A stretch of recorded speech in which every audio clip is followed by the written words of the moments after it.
Today we shall be starting with part 7 of chapter number 14, Natural Resources from Science. We did started about air pollution, air pollutants, harmful effects of air pollution. We also started about water pollution, what are the harmful effects of water pollution. Then talking about the next, that is what are the characteristic of water, why it is termed to be as a wonderful liquid. So we have completed two natural resources, that is atmosphere, that is air, as well as water, that is hydrosphere. Fine. So today we shall be dealing with the last one, natural resources, that is the lithosphere. So talking about lithosphere, that is the part of the earth or the sphere which contains the soil, that is the sphere which has the land, is termed to be as the lithosphere. Fine. Lithosphere, that is land, and the land possesses soil. So basically now we are going to study about soil. Fine. So as we all know that soil is a very important resource that decides the diversity. Soil decides what? The diversity as in variety of life, variety, that is various kind of life, diversity of life in a given area. For example, the soil of a given type will decide the type of the plants that are going to survive. The plants in turn will decide the types of the birds that are going to survive. The plants wherein is going to decide the type of the animals which are going to survive. Fine. So basically soil decides the diversity of the life in a given area. What all different kind of organisms are going to survive in a given area is typically dependent on the type of the soil, and therefore this is a very important natural resource. Fine. So we shall now understand that what do exactly we mean by soil. So the uppermost layer that covers the large areas of the earth crust. Fine. When we talk about the earth, so the uppermost area of the earth, fine, which covers the earth crust, which covers the earth inner harder rocks. Yes, so the uppermost area is nothing but the soil. When we talk about the composition of the soil, so basically it contains water. It is made up of 45% of mineral matter. Then it contains 5% of organic matter, such as the dead plants, the dead animals, the microorganisms, and so on. Fine. 25% of the soil is water. Fine. And 25% of the soil has spaces which is filled with air. So fine. Basically when we talk about soil, that is nothing but the uppermost layer that covers the earth beneath, that covers the earth's crust, that covers the earth's uppermost area, that is the soil. Now it contains of the following components. Fine. And we all know that as it is very important, it must be playing many important functions. So when we talk about the functions of the soil, it is a medium. These are the following functions of the soil, such as it is a medium that is important for the growth of the plants and provides them encroachment as in the plants can attach, the plant can stay firm, the plant can stand properly because it has been encroached in the soil. It has been fitted properly with the help of the soil. It is important for the encroachment of the plants, as well as if they will be standing firm, they will be growing. So that is for the growth of the plants.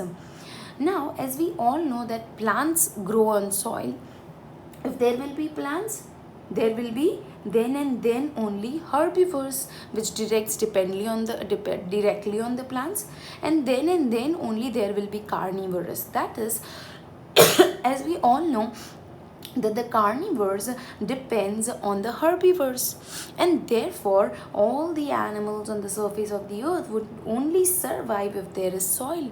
If there will be soil, there will be plants. If there will be plants, there will be animals which are herbivores, and if there will be herbivores, then and then only there will be the carnivores.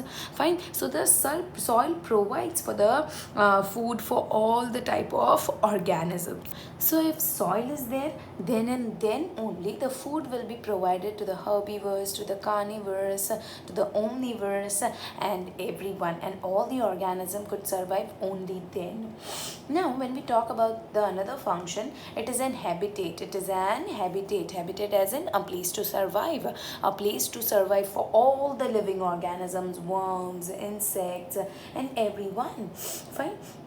That is which play an important role in producing humus and nitrogen fixation. When we talk about these worms, these insects, they play a very important role in fixing the atmospheric nitrogen. The nitrogen which cannot be taken up by the plants directly can be taken up only when certain kind of organisms, certain kind of worms are been surviving in the soil.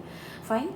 Now soil also contains, as we say, soil also has air. As you can see, it also has air that is important for respiration of soil organism and the plant roots, which is very important for the respiration of the organisms which are surviving inside the soil.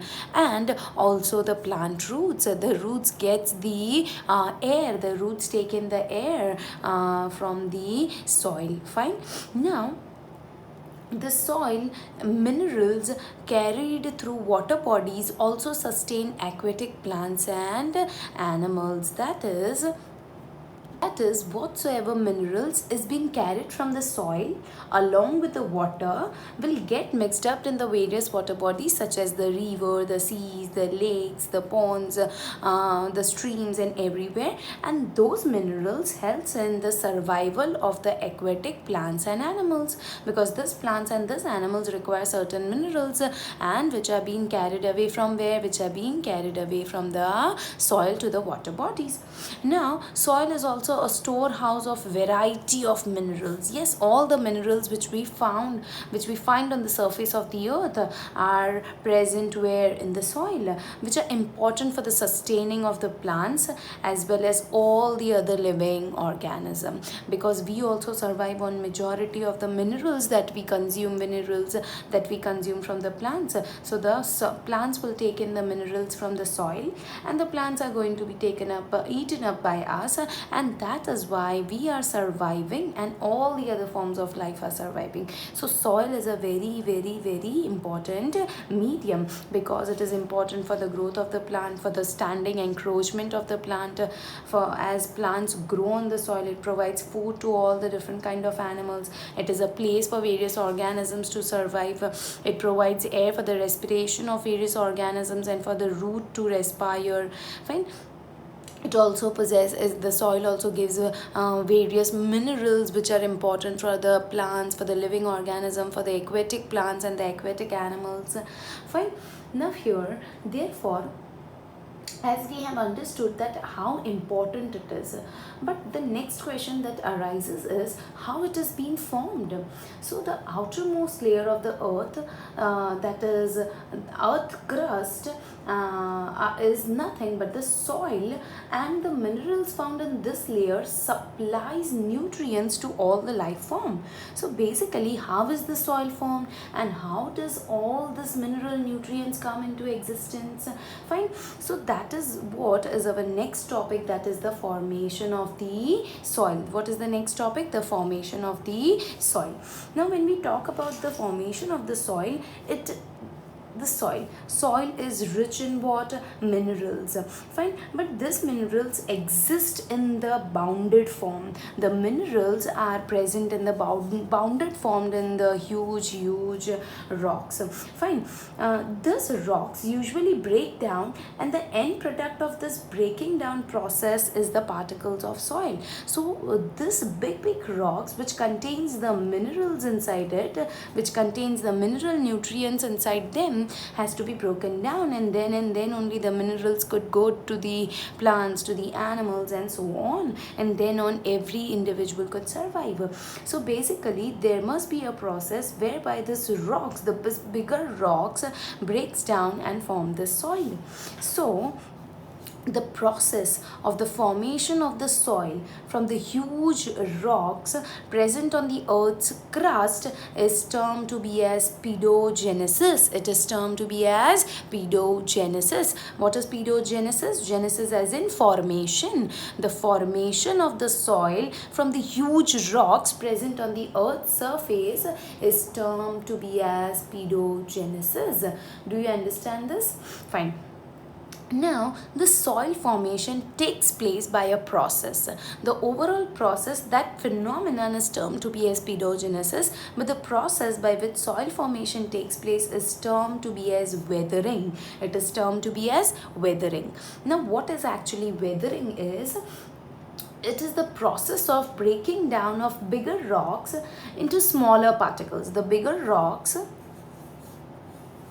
breaks down into smaller particles by the action of physical or biological forces. This happens either by some kind of physical forces or by some kind of biological forces. That is termed to be as weathering. The process of breaking down of rocks into small and fine particles, into very small fine particles, and that is nothing but termed to be as weathering. Fine. So formation of the soil is very important, as soil performs many functions, and the process of formation of the soil is termed to be as pedogenesis.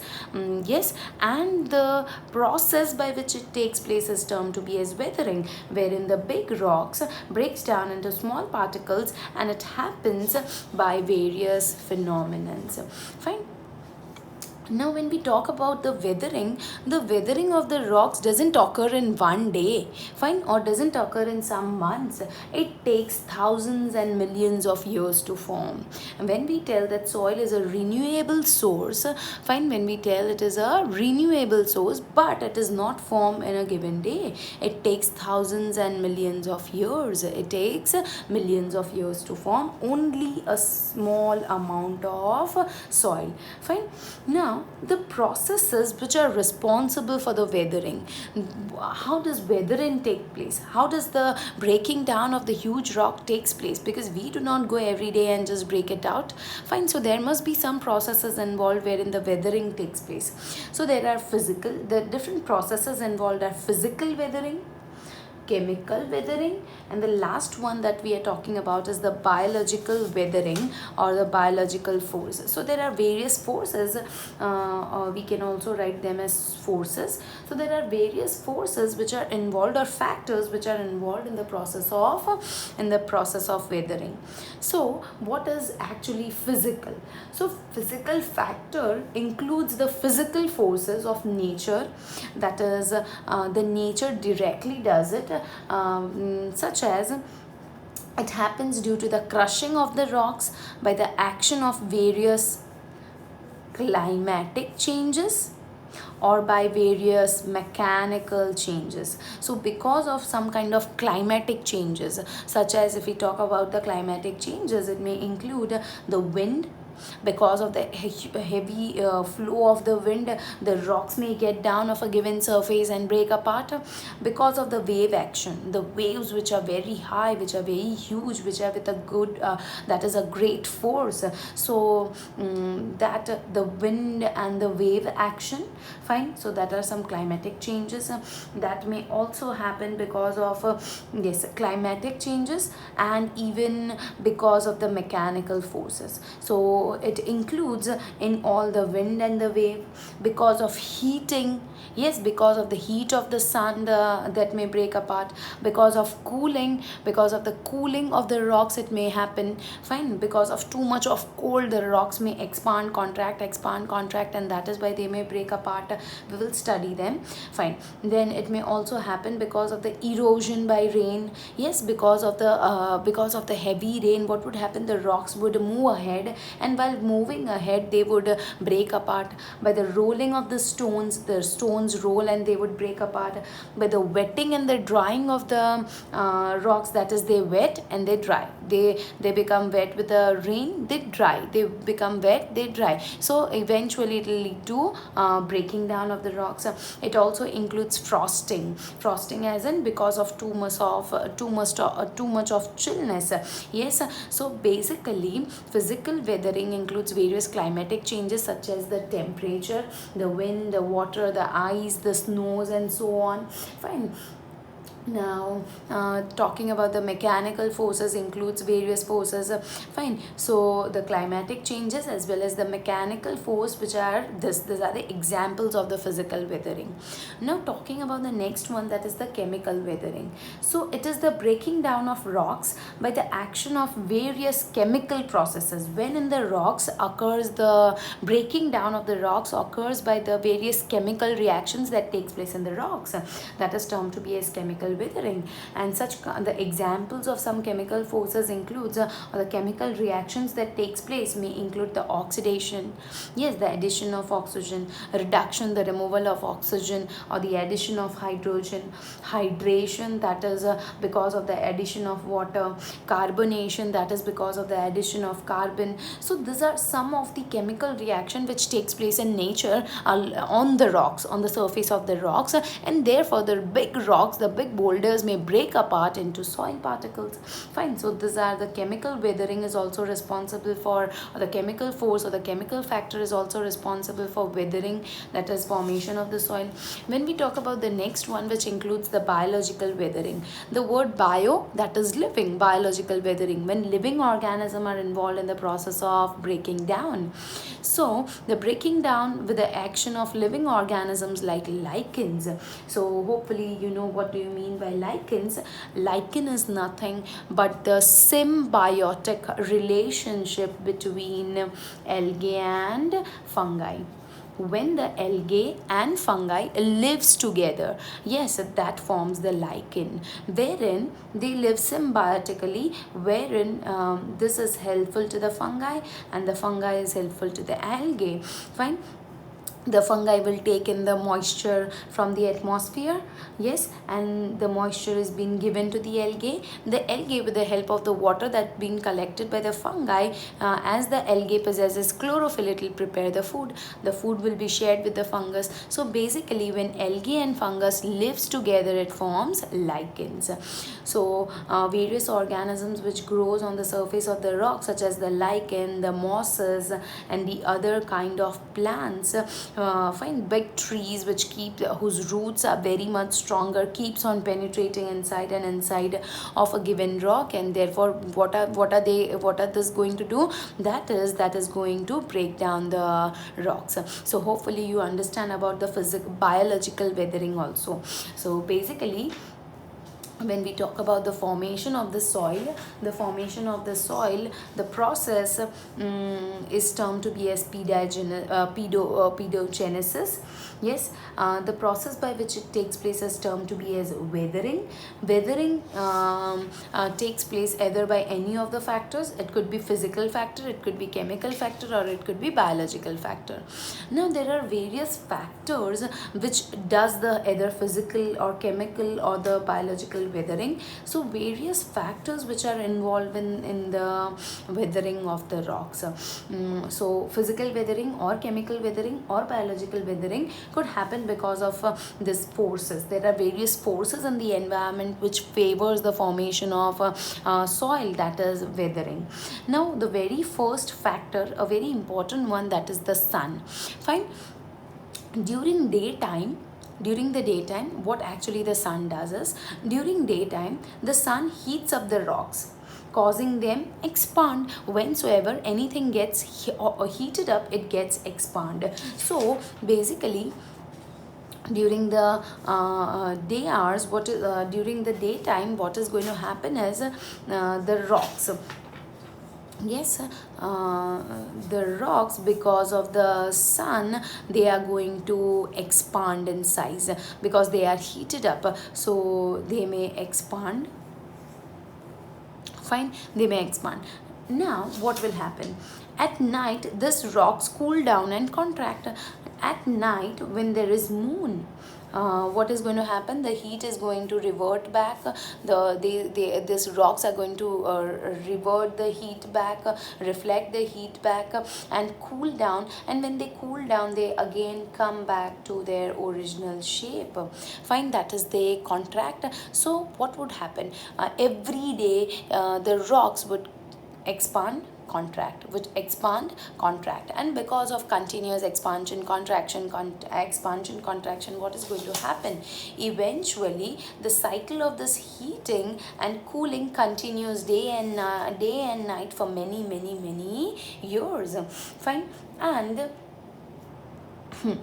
this is also to be remembered that all the parts of the rocks do not expand or contract at the same rate.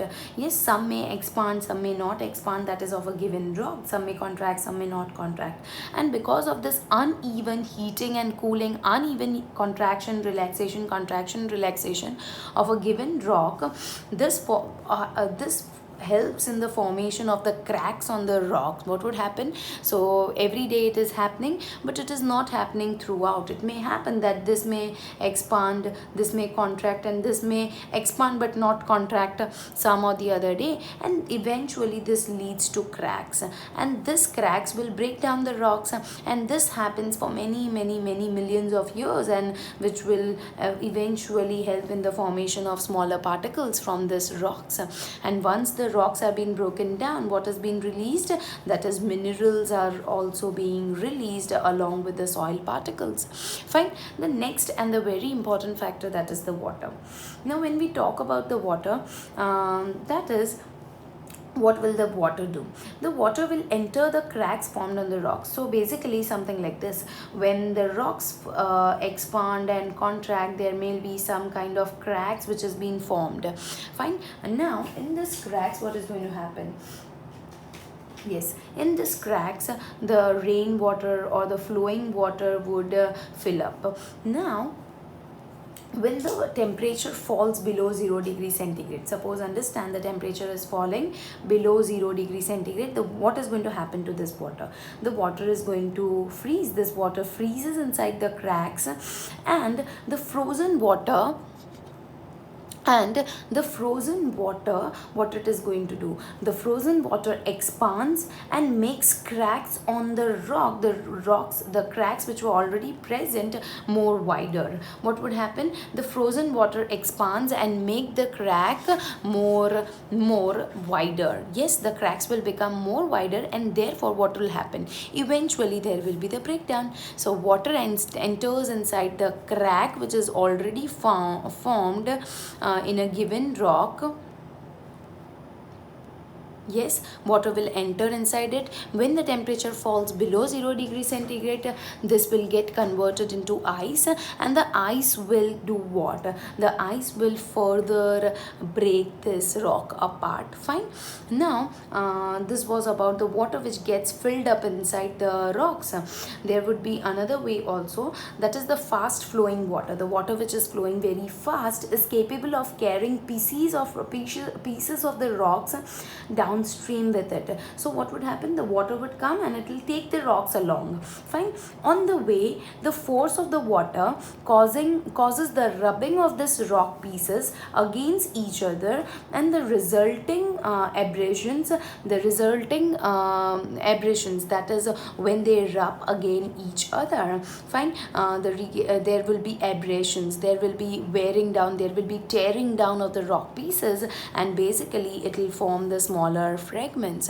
So the fast flowing water also takes the soil part, the rocks along, and what would happen to the rocks? The rocks would slide against each other, and which will eventually help in the formation of smaller fragments. Fine, understood. Now when we talk about the next factor, that is the wind. So like water, the strong wind also erodes the rock. That is, the strong wind is also capable of carrying the rocks along. The wind carries the sand, and what would happen? The rocks would now get converted into smaller places. Fine. smaller pieces. Fine. So the wind also carries the sand from one place to the other place like the water does. The wind also has the capacity of taking the rocks and breaking down the rocks, eroding the rocks, and as well as taking the sand from one place to the other place. Now when we talk about the last one that we have already discussed, that is the living organisms.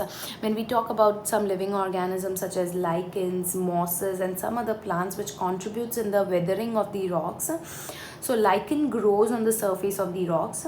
While growing, they release some acids. When we talk about this lichen, the lichen release some acids, and this acids causes the surface a rock to break up further. What would happen? The surface rock, because of the growth of the lichen on its surface, and the lichen releases some acids, and this acids will help in the breaking down of the surface of the rock surface into smaller and smaller particles. Fine. Do you understand this? And what would happen? The layer will form a powder down and form a thin layer of soil. Basically this will become powder like, and it will become soil. Fine. Now when we talk about the mosses and some other plants, they are also capable to grow on the rock surface and causes the rock to break down further. Sometimes the root of the big trees, as I already discussed, also enters into the cracks which are present in the rocks because of the sun, say because of the water, because of whatsoever is the reason. And whensoever there is a crack in a given big rock, so basically this is a suppose the crack, so what is going to happen, and this crack may happen because of the sun, because of the wind, because of the water, or what is the reason. Fine. So what would happen? The roots of the big trees also enters into this crack in the rocks.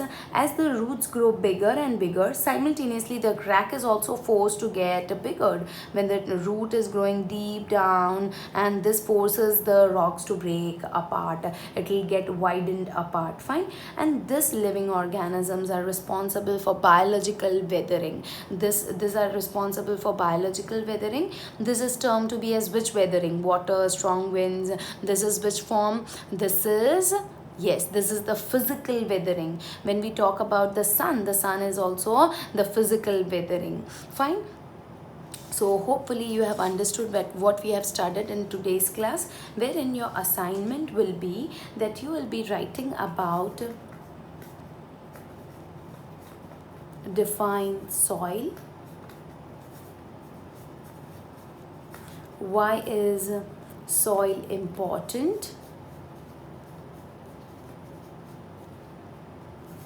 The next thing is you are going to write define weathering.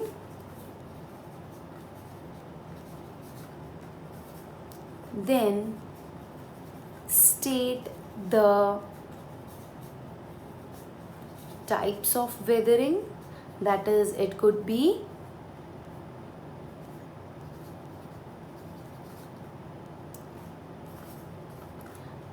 physical, biological, or chemical weathering. And the last one is which are the factors involved in the process of weathering or formation of the soil. So you will be writing about the sun, the water, the wind, and various forms of living organisms. Thank you.